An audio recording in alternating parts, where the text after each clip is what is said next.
Hello. Hey, We're gonna switch gears a little bit. We're gonna go away from the NFL and we're gonna go college basketball for a half hour or so. hmm All right, so let's start with okay, so let's start with this. The bubble. Everyone always likes to talk about the bubble, which it's fun to talk about, but these teams really don't have a legitimate chance of making it that far in the tournament. But like I said, it's fun to talk about. So let's go to first of all, like everyone has their favorite bracketologist or like where they go for bracketology. I discovered, I don't know, it's probably been 10 or 15 years ago, but there's a site called Bracket Matrix.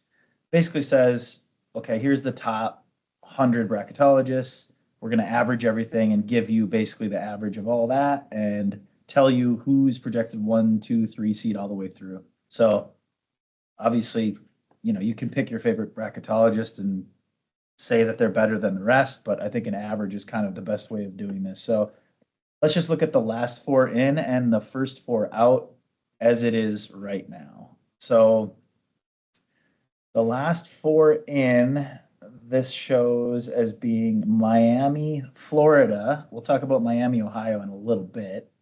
So Miami, Florida, Texas, Ohio State, and Cal. And then the first four out, at larges out, would be Virginia Tech, San Diego State, Santa Clara, and Seton Hall. So those teams, and I mean, it's still early, right? There's a full month to go. So any of those teams, and actually quite a few others, if you get on a winning streak, you beat some good teams, you get kind of catapulted up that and you can get into the tournament. But those are kind of the teams, if it ended right now, who would be biting their nails to see if they got in the bracket. Nobody would care about those teams. Yeah, it's not like we're talking about like Alabama. Alabama's not on the bubble, but right. So the thing I look at, so the other site I normally look at is the Ken Palm rankings. So Ken Pomeroy came out with his ranking system like maybe 25 years ago or something like that. And it's widely known as the best ranking system as far as, if two teams are going to play, if the team is higher in his rankings, that team's going to be favored to win. They're going to have a more likely chance of winning a game. So obviously the teams that are higher on that have a better chance of winning. Now, matchups can vary between teams. Some teams don't play so well against certain teams. So obviously, that stuff can vary, but KenPom rankings are clearly widely regarded as the best ranking. So that's kind of what I look at. So a team like I was looking at the other day, so like Santa Clara.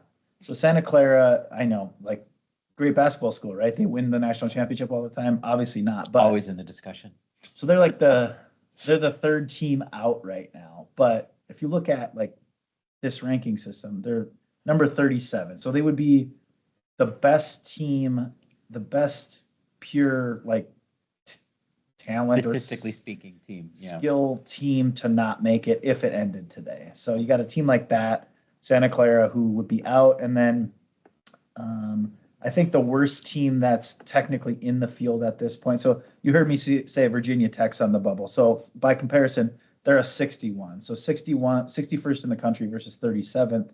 Obviously, a decent disparity there. Now you can't just say, okay, top 68 KenPom teams you're in, right? There's automatic bids, and KenPom obviously takes into account like margin of victory and things like that. So clearly beating good teams by 1 point versus beating a middle team by 20 points, beating the good team is obviously better. So like there's a reason why teams are seated higher than their KenPom ranking.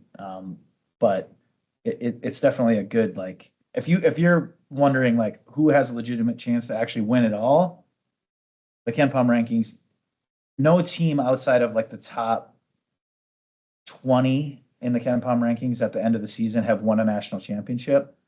The outliers have been UConn won 2 national championships like back to back. How long's that been? It was 2 years ago was the last one. Well, no. I'm saying like Do you remember when Kemba Walker was on? Oh, yeah, UConn? that was like 2012 or something like that. Yeah. 2012, 2011. So just real quick, if we go back to, let's try to find it here. Okay, so 2011, UConn ended up being the 10th best team KenPom wise at the end of the season. Now, obviously, when they were winning games in the tournament and they were playing really well towards the end of the year, they kept moving up, right? Because this keeps changing. It's not going to just stay. But even with all their success winning the national championship, they still only made it up to 10th. And that's about kind of as bad as a team can be to really win the championship. They won one. So Kevin Ollie won two, but was that the first one in 2011? No, Ollie only won one. Oh, he only won one. Ollie only won one. Calhoun had three, and I think he won. They were all before that, obviously. Yeah, so 2014 was the Kevin Ollie one. Yep, but you're right. 11 was Kemba Walker because Walker played for Calhoun. Right. Okay.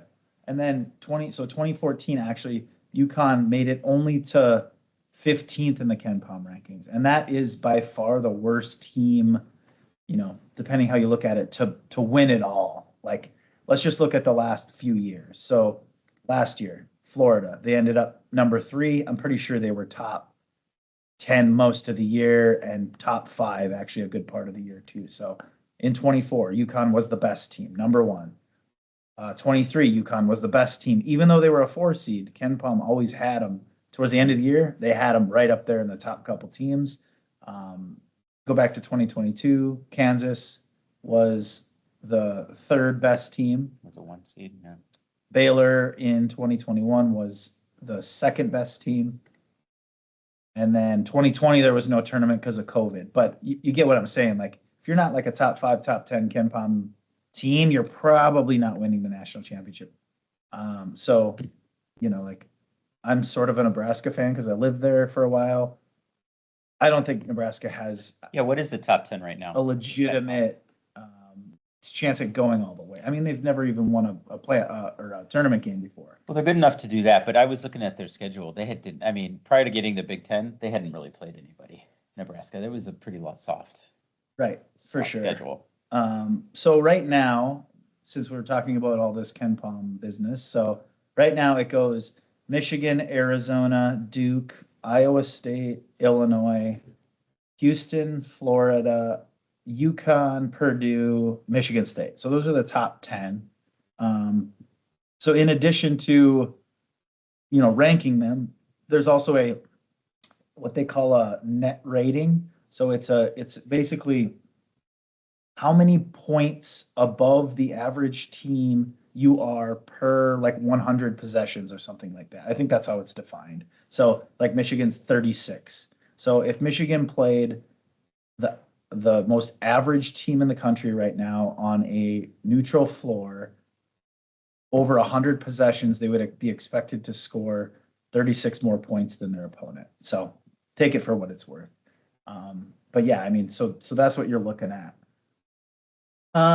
So here's a thought. So I said we were going to talk about Miami, Ohio. So they're undefeated, right? Great. They haven't really played anyone. If you're a Miami, Ohio fan and you don't really know a lot about college basketball, don't expect them to win the national championship. Just because they're undefeated does not mean they're going to even win a tournament game.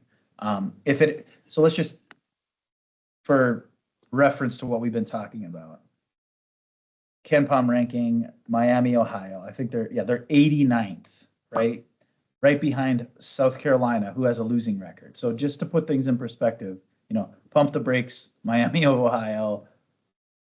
Like, another way to put it, if Miami, Ohio doesn't win the MAC tournament, they probably don't even get in. They might not get in.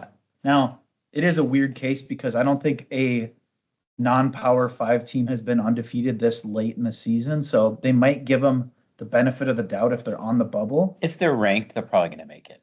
Right. But here's the thing, if they have a bad night against Northern Illinois, that's where we live. So that's why I'm throwing that out, but they're in the MAC and they lose to a Northern Illinois, that's going to kill, right? They're going to fall a decent amount. So, and they won't be ranked again the rest of the season, right? There's just not enough wins left for them to be ranked. So And they did play nobody in the regular season, and they won't because the MAC's not very good right. basketball wise. So right now, Miami, Ohio is projected a 11 seed. So they would, I mean, they could be in the play-in game, but let's just see who the 6 seeds are. So they would get a Louisville, Clemson, St. John's, or Arkansas, and they would be a, let's just take St. John's, for example. St. John's is 20th in the KenPom. So they're at 24.94, and Miami, Ohio is a 8.65. They would be a 11 or 12 point underdog in that game, which is a huge underdog. So yeah, I think it would be cool if a Miami, Ohio could get in the tournament and win a tournament game. The odds are completely against them, even to do that. So just thought I'd bring that up because, you know, people think, oh, an undefeated ranked team, like, man, we really got a chance this year. No, you don't. Not to win it all, at least. And most like if they made a Sweet 16 this year, that would still be absolutely incredible. Yeah, because when was the last time Miami of Ohio made a Sweet 16? I don't know. Things Like- were weird way back when, like, before, Yeah, okay, like 100 years ago. Yeah, who knows? Maybe the internet. Okay, so instead of talking about the teams that haven't lost that don't have a chance to win it all, maybe we could talk about the 1 seeds or the teams that have the best chance. So the 1 seeds right now, if it ended today, according to the average of the bracketologists, would be Arizona, Duke, Michigan, and UConn. So all of those teams have 2 or fewer losses. All of those teams have been playing pretty well most of the year. UConn's actually, UConn's sort of the outlier in the KenPom rankings. They're only 8th at this point. However, they've been blowing teams out lately and have kind of started to move up. So the 1 seeds, Arizona, Duke, Michigan, UConn, and then the 2s right now, Illinois, Iowa State, Houston, and Nebraska. So the 1 seeds have really kind of separated themselves. I think those 2 seeds that I just mentioned probably need at least a couple wins. They probably need a really good win and not lose any other games, and have one of the 1 seeds lose against a average-ish team to really jump them. I think it's kind of cut and dry at this point, kind of who's a 1 and who's a 2. Illinois, I don't know. They probably still have to play Michigan, so that obviously carries some weight. Did you look up the Miami, Ohio? Yeah, so the last time they made it was in '99, and I think we'll all remember that run because it was the Wally Zerbiak-led Redbirds that made it. Did they win a game? They won. Yeah, they made it to the Sweet 16. So they beat Utah was the 2 seed, and then they beat Washington with the 10 seed, and then they lost to Kentucky. And the Redbirds have made the Sweet 16 4 times in their history. Okay. But not for like 27 years. Not bad. So I don't know. I guess the goal, if I were their coach, would be obviously make the tournament because you can't really afford to lose. Maybe they can lose 1 game, but got to win their they tournament. pretty much have to win their conference tournament. And then, I mean, the Sweet 16 would be incredible for a team like that. So that's kind of like the absolute top. I think that's their ceiling, I would say. Because I mean, they've been playing, like, they've had a lot of really close games even in the MAC. They keep winning, but yeah, they are not blowing anybody out. They went overtime against Kent State. They went overtime against Buffalo. I mean, they dumped Central Michigan by 40, but then they got 1 by 2 against Massachusetts. They killed Northern. It went close again with Buffalo. They only won by 2. So yes, they're not blowing people out in the MAC even that Northern Illinois game. So we're in Sycamore, which is DeKalb, basically. That's where Northern Illinois is. Even that game was like a 2-point game in the second half for a while. Like, it was close. So, all right, enough about Miami, Ohio. They got a lot of time talking about Miami, Ohio. Okay, so who is actually kind of sort of ranked these on what I think, and I'll kind of explain why I think that, and then you can kind of let me know what you think. We're both kind of in the mode where we've been watching football and not a ton of college basketball. I've been watching a little bit more lately, but Trying. you got to kind of switch gears after the NFL kind of That winds Nebraska down. Illinois game was good. Yeah, Nebraska Illinois was a good game. Good game. Nebraska beat Illinois at Illinois. Illinois beat Nebraska at Nebraska. So the Big Ten this is the best they've been. They're always In a decent. decade. Yeah, Big Ten is really good. Let's just talk about that real quick. So Ken Palm rankings, Big Ten. Michigan's 1, Illinois 5, Purdue's 9, Michigan State's 10, Nebraska's 12, Iowa's 15, and that's it for the top 20. But I mean, that's crazy. Like that's by far the most in the top 20 for any conference. So if we go to like who's actually a legitimate contender, so Michigan has been one of the top teams for ever since they kind of blew out. They beat Gonzaga by 40. I mean, Gonzaga is like not as good as they normally are, but they're 14 in these rankings, right? Like, so Michigan's very good. They're big. They got a 7'3" guy. They got a couple 6'9" forwards. They're just kind of tough to match up with. So, and Michigan's coach took Florida Atlantic to the national championship game, right? Yeah, I mean, and that was a close game, right? So Dusty May, Terrific coach that's been there, program that's good, very, very talented roster. Obviously, they're a legit contender. Arizona, big too. They got a lot of height on that team. A lot of height on that team. Yep. Arizona's undefeated. They've been one of the best teams all year as well. If you just watch them play, people talk about the eye test. Like they passed the eye test. They've got pros on their team, just really good compared to like, some other teams that just don't really like amaze you. They've beaten 6 ranked teams already this year. Arizona? Yeah. Undefeated and having played 6 ranked teams already out of conference. They beat Florida, UCLA, UConn, Auburn, Alabama, and they just most recently beat BYU. I mean, yeah, that's fucking sick, man. Yeah, very good. Again, they're 22-0. Yeah. So I have Houston. Houston's made a run like every year for the last 5 years. Yeah, since COVID. Runner up last year, had they were, a lot of people would have told you they probably should have won that game. They kind of had it and blew it, I think. Yes. Great coach. They've been there. Their players have been there. So obviously they're in the mix. They are 6th in the KenPom rankings right now. And then UConn, I think Hurley is not a very nice man, but he is an incredible coach. He's probably the best coach in the country.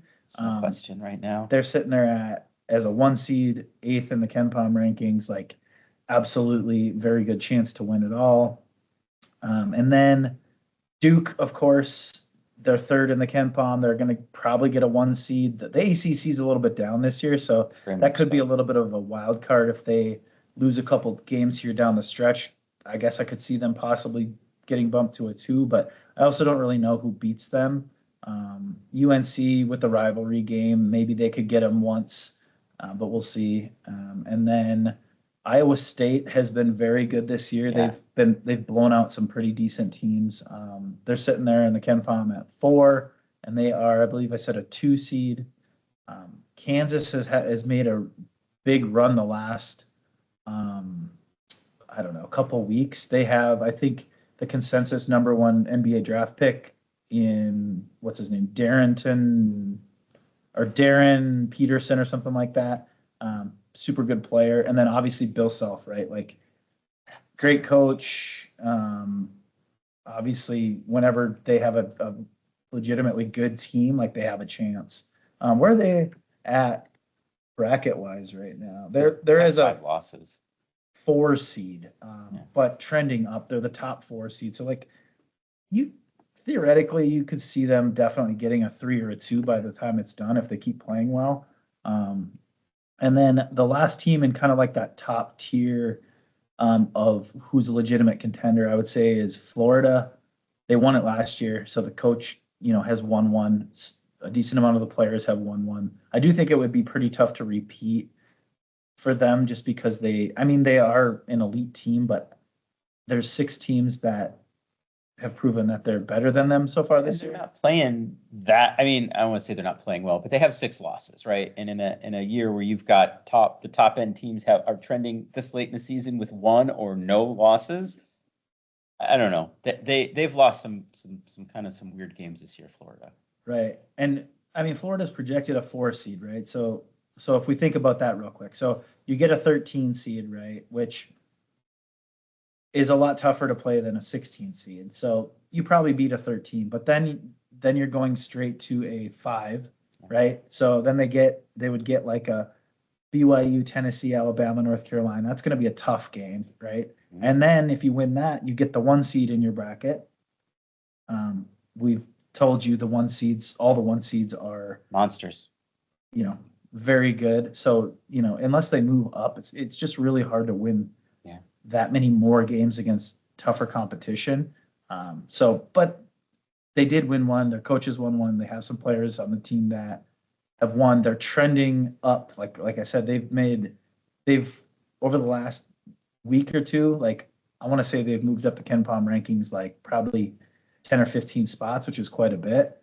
So they're trending in the right direction. They're doing the right things. But like I said, I think it would be tough whenever you're trying to repeat, right? It gives teams a little extra motivation. So that's my tier 1. Is there anyone else you would throw in there? No, I mean, we've seen this trending for the last few years. This tournament's getting real top heavy. Like, and Cinderella is coming harder to find, which I think unfortunately makes the tournament a little less interesting. But I mean, these are some great effing teams right now. Like at the top, Arizona, Duke, Michigan, Connecticut. Just a murderer's row. And then just like the Big Ten itself as a conference just is a monster. Then if the expansion, like the Big 12 isn't what the Big 12 used to be. Arizona's a Big 12 team, right, this year, right? Houston is now in the Big 12. So that's another just monster conference. They just seem to be dominating college basketball right now. And I think these are going to bear out, and these seeds look pretty good. May see some jockeying here. Everybody loves to put Gonzaga high. But no, dude, I mean, I think this is probably another tournament where we see a lot of chalk rise through, right? Where you see probably, half, 3/4 of the number 1 seeds make it to the Final Four. Right. You mentioned Gonzaga, so their conference is never great. So they struggle. It's always like, where do you put them, right? Even if they're undefeated or only have a loss or 2, it's hard to know how they would have played if they played a lot of tougher opponents. Now, they did play some tougher opponents earlier in the year. They did play Michigan. They got the doors blown off. Yeah.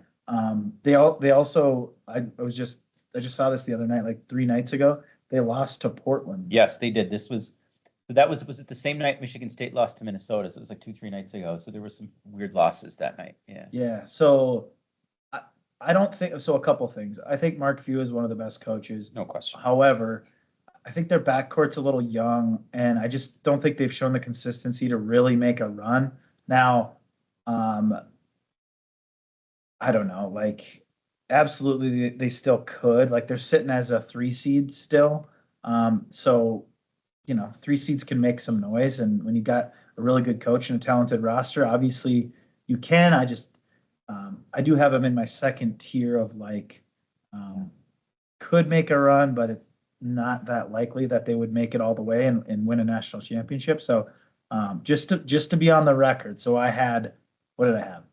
8 teams in my top tier and I'm telling you right now, like I'm going to say there's a 80 to 90% chance that your winner is one of those 8 teams. I don't know. You can call me whatever you want and say that you don't believe me, but we'll check back at the end of the season. I mean, that's just predictive of what's happened over the last several years, right? Like, if you look at the Final Four, it's been mostly like chalk, like 1s and 2s.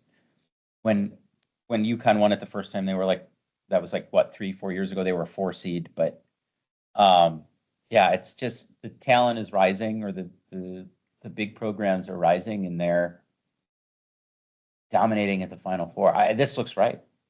I'm Yeah. trying to remember like which teams over the last I don't know, 10 years have made a Final Four kind of not really on the radar. Like there was NC State run, right? They had some upperclassmen that started playing really well. They had a really good guard and then a big guy who just played really well. They made a Final Four, but even after making a Final Four, I mean, I want to say I can't remember if they ran into UConn or who they ran into. They got the doors blown off in the Final Four, right? Like so, you can make a little run, but to get all the way, you really just have to be consistent and really good. Well, so last year, all the number one seeds made the Final Four. All the final. The year before, so that was in 24, 2 1 seeds, a 4 seed, and NC State was an 11 seed.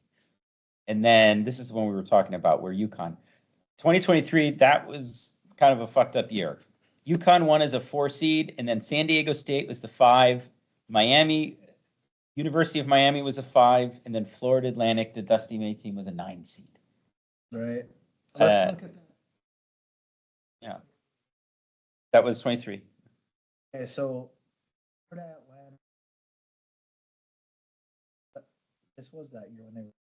That's the right year. Yeah. Yep. So they ended up 17th in the Ken Palm rank. So let's just do a little math here. They were a 9 seed. Mhm. Okay, so if you average that out, there's 4 9 seeds, right? So 9 times 4, 36. So they maybe like 35, 36 Ken Palm rankings. So they were actually quite a bit better than their seed. Mhm. So, you know, you look back and you say, like, is it really that crazy that they made the Final Four?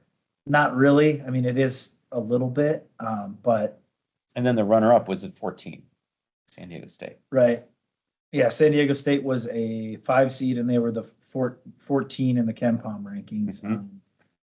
So, you know, they made the national championship game, right? There was some lower seeds that made it far, and so it kind of made it the road a little bit easier. But if you remember that championship game, we actually watched that together. Mhm. They were never really in it. UConn No. was just better, and it was a steep hill to climb. So, Yes, very much so. all right. Do you have something else? I mean, you know, just going back. So, like in 2022, the year before that, it was a 1 seed, an 8 seed, and 2 2 seeds. The year before that, it was 2 1 seeds, a 2 seed, and an 11 seed. But that 11 seed was UCLA. In 19, you know, because it wasn't in COVID, it was a 1 seed, a 3 seed, a 5 seed, and a 2 seed, and they were all major programs: Michigan State, Auburn, Texas Tech, and Virginia. So you're seeing a lot the last 5-6 years, top tier talent, top tier teams just pushing through the Final Four. Maybe you have one outlier, but it's been pretty consistent, especially the last 3 years. Just top talent coming through. Right. So I talked about the tiers, right? So I talked about the top tier. So now let's get to kind of the second tier as I see it. So Illinois is definitely there. I think they're number one offensive efficiency. So these Ken Palm rankings, well, a lot of systems, they'll do like offensive efficiency, defensive efficiency, and like all sorts of different things. So Illinois, number one offensive efficiency, 19 defensive efficiency, which 19 is obviously still really good, but you know, usually the team that wins it all is top 10, both sides, offense and defense. Not to say that 1 and 19 is not good enough to win it. Like it absolutely is. The reason why I put them in my second tier, you're probably thinking, well, they're 5th in the Ken Palm rankings. They're projected a 2 seed, maybe even a 1. Like, why are you saying that they're still not probably going to win it? Well, their coach has never won one before. Their style, I feel like if they're not making their threes consistently, they can get into a game where they get behind by a lot and it's kind of hard to come back. So their style sometimes can hurt them. And then, yeah, I mean, their coach has never won one. So, And he's not known to be a great in-game tactical like adjustments kind of coach. You know, that's just not his style. If you remember a few years ago, they had a really good team, and then they ran into UConn, I was the Elite Eight, I think, or the Sweet 16, and the UConn just pantsed them, just pulled down their pants and spanked their butts in front of live TV, and it's just Underwood just couldn't do anything. Couldn't do. There was nothing the man could do to stop that, and that was a very talented team, just pure talent wise. So I don't know. You just there are some really great coaches in here, and that's just not what Brad Underwood is like in game coaching. Just not his specialty. Recruiting, team building. The kids seem to like him, but yeah. I think that's a knock against him and Illinois. Just because Andrei Stojakovic's dad played in the NBA doesn't mean that Illinois is going to win the title this year. Nope. All right. So next on the list is Purdue. Very similar type of team as far. So they're number 2 offensive efficiency, 26 defensive efficiency. Again, a coach that's made some runs, but has never won one. It just seems like Painter gets outcoached when it really comes down to it. Now, was it Braden Smith, their point guard? Yeah, I mean, he's a stud. Like, that dude can take over games, and like, I'm not going to be surprised if they would win it this year. Like, completely surprised. I just don't think they're quite that top level elite team to win it. Michigan State. Okay, so you've got Izzo. They're number 10 in the rankings. Obviously, like, they seem to win a game or two every year. So again, I think they're good enough. I just think they're second tier. They're not quite good enough. I mean, 47th offensive efficiency. Typically, when you're in the 40s in something, like, sooner or later you're kind of going to get exposed. Like, if you can't score, you're going to run into a kind of a buzzsaw. So again, second tier type of a team. Gonzaga, I already kind of explained what's going on there. So they're in that kind of second tier for me. St. John's, normally I probably wouldn't put them in there, but with who's the vampire who coaches them? Where? Pitino. Oh, Rick Pitino. Seems like he's been St. like John's. 60 years old for like. I mean, this is his like 100th college team that he's coached. After he was in Europe for a while and he went to the NBA for a few years. He's been around. I think he's one of the best coaches. No, like, hands down. Like, when you go to these different programs and your philosophy just like works and works and works, like, he just seems like a details guy, kind of like much like Hurley. So like wherever he goes, nicer though. Yeah, for sure. They're playing each other this week. Tonight? Oh, interesting. Where's St. John's? They're in New York. On the seed list. St. John's is projected They're the next best team in the 6 seed. Tonight they play. Oh, sweet. Tonight at 7, and then Michigan State and Illinois play tomorrow night. Cool. Yeah, we got some good matchups. It's good. Shuffle this stuff up a little bit. So St. John's is a 6. If they beat UConn tonight, is it at Madison Square or? It is at St. John's. At St. John's. So should be a very good game. If St. John's can win that would definitely bump them up sure enough. A seed line at this point. Obviously, there's a lot of games to be played. But like I said, Pitino, when he's a top 20 team, Ken Palm, like, they have a chance, right? Like, on a given night, he can scheme it up and beat pretty much anyone. UConn's only loss? Arizona by 4 points early in the year. Oh yeah, at home. That was I remember that. That was an impressive win for Arizona.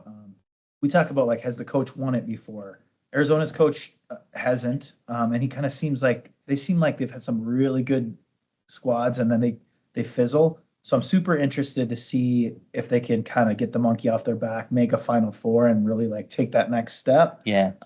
Longtime Gonzaga assistant. Okay. He was on the Gonzaga bench for like 20 years before taking the. Really? Yeah. Yeah. Maybe he's not. If it was 48, that would have been 28. Dude, it's weird getting old. You can start talking about decades like that.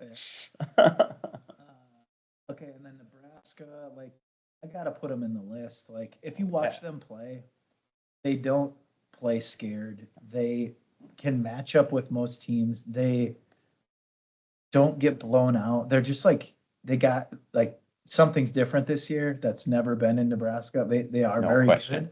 good. And they've got multiple people who can shoot threes. They've got some size. They've got like Price Sandfort. You leave that guy open. I mean, the dude just rips it. Like there's few shooters who just let it rip when they have a little bit of space. He's one of them, and he makes them. His release has got to be one of the quickest. So very fun to watch. Good coach. Hoiberg's a good coach. Absolutely. So they're projected on the 2 line just barely. So they probably end up with a 2 or a 3 seed. And like I said, that first game is going to be a little bit of nerves for their fans just because they've never won a tournament game. They're one of like a handful of Power 5 teams that have never won an NCAA tournament game. So, but you got to think they would be able to get it done as a 2 against the 15 or a 3 against the 14. Okay. Vanderbilt's really good. Their coach, I think, came from Grand Canyon or one of those kind of up and coming schools that made the tournament a couple times. They're another team that kind of just like, you're like, Vanderbilt, really? Are they really that good? And then you watch them play and it's like, oh yeah, you can tell they're well coached and they just do what they do and they don't really like question it, right? Like it's not like they're playing tentative at all. They're just kind of playing. So I'm kind of getting long-winded on these teams, but Iowa's another team that has moved up the rankings recently. They're 15th in the they're 15th in the KenPom rankings. So they're very even offensively, defensively, 20 and 21 as far as offense and defensive efficiency. And then I'll kind of just go through these last few fairly quickly. So Tennessee, I think Rick Barnes is a really good coach. You've seen them make some Sweet 16s, make some runs. So I would never count them out. Virginia is another team. So Virginia's coach is the former. So we all remember when the first time a 1 seed lost to a 16, right? Virginia. UMBC, Virginia. So who was UMBC's coach? Well, it's Virginia's current coach. Odom. Yeah. So now he made it to Virginia. They're ranked, since he beat Virginia with UMBC, like he's kind of jumped around to some different teams, but he's had some success. Like you can tell he's a really good coach. So I would never, count them out. BYU just had a bad loss, I think, but they've clearly kind of established that they're around to stay with their coach, who also seems like he's like 32 years old. Louisville is a team that's kind of been up and down, but they've always been kind of like a top 20 KenPom team. They have a coach that, forget where he was at before that, but a recognizable face and like kind of one of the good up and coming coaches. And then Alabama and Texas Tech are my last two. Alabama's been to the Final Four, right? Once recently, yeah. Nate Oates is a good coach. I mean, they've made the Sweet 16. It seems like 3 out of the past 4 years. It seems like they're just always kind of in the mix. So and then Texas Tech made it to the Elite Eight last year, I think. They've been good. So they've been sniffing around like success for the last few years, no doubt. Yeah, so that's kind of those are my tiers. If anyone I didn't mention in the tier 1 or tier 2 wins the national championship, I will buy a slice of pizza for everyone who comments on any one of these videos. Actually, I would buy you 10 pizzas because it's just not going to happen. Like I'm trying to think of like what team outside of who I've mentioned would even like really have a prayer of doing it. I guess Arkansas, that's where Calipari is, right? Yeah. Like it would have to be a coach that's done it before that just like really gets his team going on a run. So like an Arkansas, who else? I mean, it is just North Carolina, like they're good again this year, crazily, but like I just don't see it. Kentucky is one of those teams that actually like I feel like has underperformed, and maybe they've had some injuries. Like they could make a run, even though they're kind of a little bit, Mark Pope, is that him? yeah, lower on the list. Outside of that, I just don't see anyone who I really feel like, I mean, UCLA at 36 with Mick Cronin, maybe. I He don't know. did it 4 years ago with an 11 seed, so at UCLA. They won it all. No, they made it to the Final Four in 2021. Yeah, that's right. That was a wild card. It was that, yeah, they came out of nowhere. I mean, they were 11 seed, so nobody. Well, and seems like if you're looking at, for one, 11 seeds have popped. Let's see, 1, 2, 3. In the last 6 years, 7 years, we've had 3 11 seeds make the Final Four. That's weird. What are the 11 seeds this year? Right now, you said it was Ohio State, was Santa Clara, right? New Mexico, Miami, well, both Miamis, Texas, Ohio State, Cal. Okay. Texas has been kind of a team that's made a run here and there recently, so I wouldn't be surprised. All right. Well, we spent a lot of time talking about Miami, Ohio. Maybe it's Miami of Ohio going to win their Make the bracket. Final Four. Yeah, why not? Okay, I don't know. That's why we watch. It's going to be super fun. It's true. All right, that's about all we got for you for now. Yeah. I don't know if we'll keep this going or not.